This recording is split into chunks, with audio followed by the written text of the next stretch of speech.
오늘은 제가 블로그 글을 작성하는 과정을 있는 그대로 축약해서 보여드리려 합니다. 블로그 글쓰기에 정답은 없지만 어려워하는 분들도 계시고 참조가 될까 해서 준비해봤습니다. 일단 자신만의 루틴에 익숙해지면 작업시간도 줄게 되고 사실 별거는 없습니다. 그래도 얻을 수 있는 인사이트는 있으리라 봅니다. 저 같은 경우 블로그 글쓰기의 원칙은 크게 두 가지입니다. 첫째, 시간은 돈보다 소중하니 최대한 효율적으로 심플하게 끝내버리는 것이고, 두 번째는 다른 블로그들과 차별화를 할 무언가를 찾아서 넣어주는 등 양보다는 질에 그래도 신경을 쓰는 편입니다. 일일 포스팅의 마인드와 자세는 좋은 것이지만 운영 중인 블로그에 글을 채워나가기 위해 또는 해냈다는 만족감을 가지려고 블로그를 하는 건 아니잖아요. 그래도 이왕 시간과 노력을 들이는데 내 글이 많은 이들에게 도움을 주고 상위에도 노출될 수 있도록 시도해봐야죠. 자, 그럼 시작해볼까요? 건강 관련 블로그에 올릴 글 소재를 찾아보기 위해 블랙키위에서 영양제를 입력해봅니다. 물론 글쓰기의 출발을 매번 이렇게 블랙키위로 하는 건 아닙니다. 글 분야나 소재에 따라 다르고 검색을 하다가 또는 생활 속에서 생각나는 경우도 종종 있습니다. 여러 키워드 도구들이 있지만 저는 그냥 쓰기 간편하고 조회 결과들도 나름 유용한 블랙키위를 주로 사용하는 편입니다. 구글에서의 검색량과 연관 키워드를 검색해보려면 유료 결제를 해야 되는데 아직까진 무료로 조회할 수 있는 네이버 검색만 사용하고 있습니다. 속눈썹 영양제라는 것도 있었네요. 몰랐습니다. 쭉 한번 어떤 것들이 있나 살펴봅니다. 면역력을 높이는 영양제, 이게 사람들이 늘 관심 있어 하는 대중적인 측면도 있는 것 같아 눈길이 가네요. 보니까 마침 월간 검색량이 3만, 블로그 누적 발행량이 3만, 경쟁도 면에서도 아주 보기 드문 훌륭한 편에 속합니다. 미리 계획된 건 아닌데 운수 좋은 날이네요. 검색량도 3만이면 그래도 많이 찾는 검색어에 속합니다. 가끔 저는 몇 천 단위 검색량을 지닌 키워드도 공략할 만한 가치가 있다고 판단되면 씁니다. 지난 영상에서 말씀드렸듯이 너무 인기 분야, 인기 검색어에만 연연할 필요는 없습니다. 많은 사람들이 커다란 오아시스로 몰려들어 줄을 서서 북적일 때 어떤 이들은 작지만 한적한 우물가에 둘러앉아 유유자적 꿀을 빨기도 하니까요. 초보일수록 이렇게 해서 상위 노출에 조금씩 성공해야 블로그 지수도 높이고 애드센스 수익도 조금씩 늘려나갈 수 있습니다. 그래야 또 블로그 하는 재미도 얻을 수 있는 것이고요. 100명 중에 한 2명이 블로그와 유튜브를 실행한다면 또 그 실행을 한 100명 중에 상당수가 해보다가 안되니 재미도 없고 지쳐서 포기하게 됩니다. 이렇게 다룰 소재와 글감이 정해졌으면 저는 그냥 바로 구글의 연관 검색어로 갑니다. 이렇게 검색창에서 자동 완성 검색어로 봐도 되는데 일단 검색을 해서 들어가 1페이지 하단에서 살펴보는 것이 더 편합니다. 그런 뒤 다음으로 가서 관련 검색어를 살펴볼 때도 있는데 구글만으로도 충분하다 판단되면 그냥 이걸로 끝냅니다. 구글에서는 추가 검색어, 다음에서는 관련 검색어, 이렇게 용어는 조금씩 다르게 쓰고 있는데 자동 완성 검색어, 연관 검색어 모두 비슷한 의미입니다. 사람들이 많이 찾고 있는 검색어란 뜻이죠. 이렇게 해서 결과적으론 네이버와 구글에서 주로 검색되는 키워드들을 모두 파악한 셈입니다.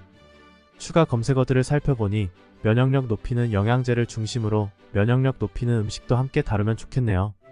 밑에 추천이란 말까지 더해서 기본 제목은 면역력 높이는 음식과 영양제 추천으로 설정해 보겠습니다.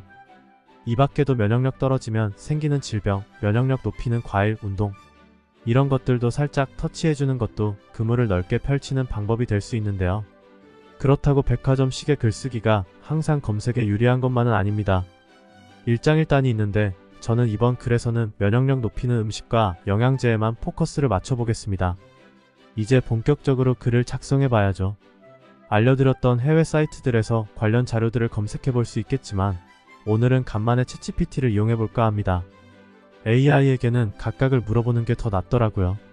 우선 면역력 높이는 영양제들에 대해 써달라고 프롬프트에 입력해봅니다. 그러니 7가지의 영양제들을 알려주네요. 다음 면역력 높이는 음식들에 대한 블로그 글을 요청하니 또 열심히 써줍니다.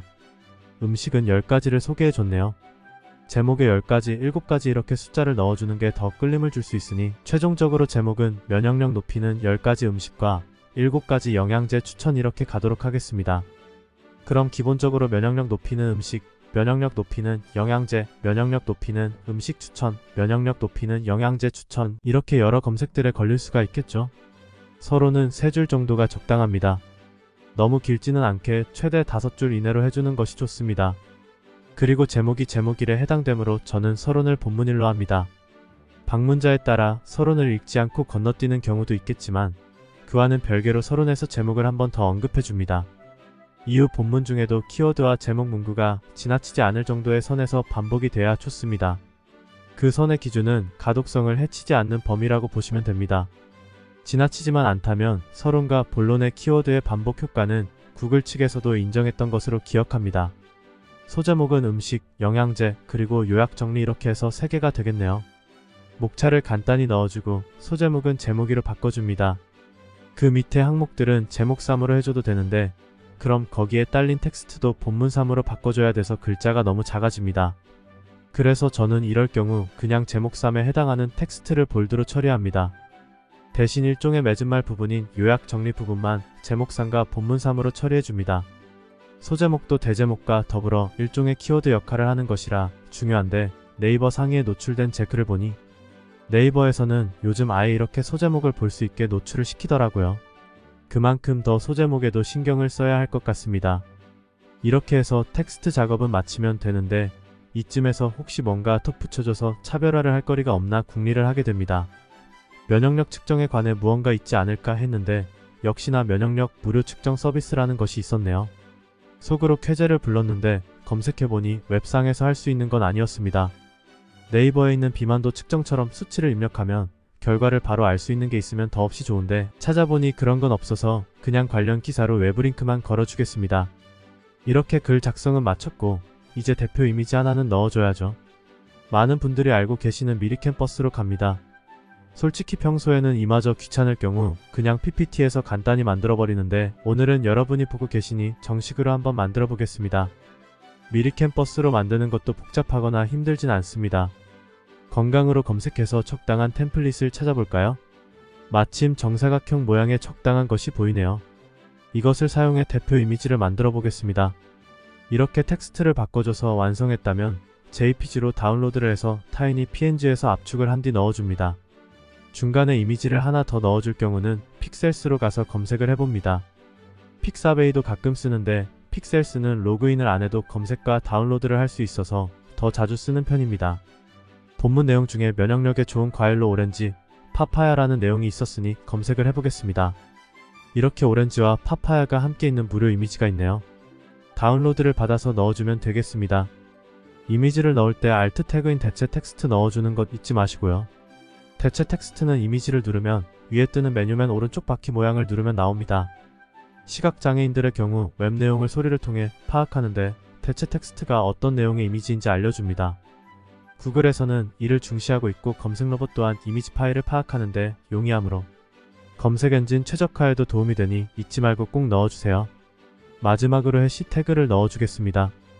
이 부분도 중요하다, 별 효과 없다 의견들이 많은데 살짝 귀찮은 건 사실이지만 그래도 상위 노출에 조금이라도 힘을 보탤 수 있는 것이니 넣는 것이 좋다고 봅니다. 다음을 스킵했으니 섭섭해할 수도 있어 해시태그는 다음을 참조하도록 하겠습니다. 면역력 높이는 음식, 영양제를 각각 검색해 관련 검색어 중에 썼던 글과 관련된 것들만 추려서 해시태그에 넣습니다. 괜히 관련 없는 것까지 넣으면 득될 게 없으니 넣지 말아주세요. 자, 이제 공개로 해서 포스팅을 발행하도록 하겠습니다. 깔끔하게 마친 것 같네요. 마지막으로 다른 포스팅으로 갈 수 있게 관련 글 내부 링크도 걸어줬습니다. 모두 수고하셨습니다.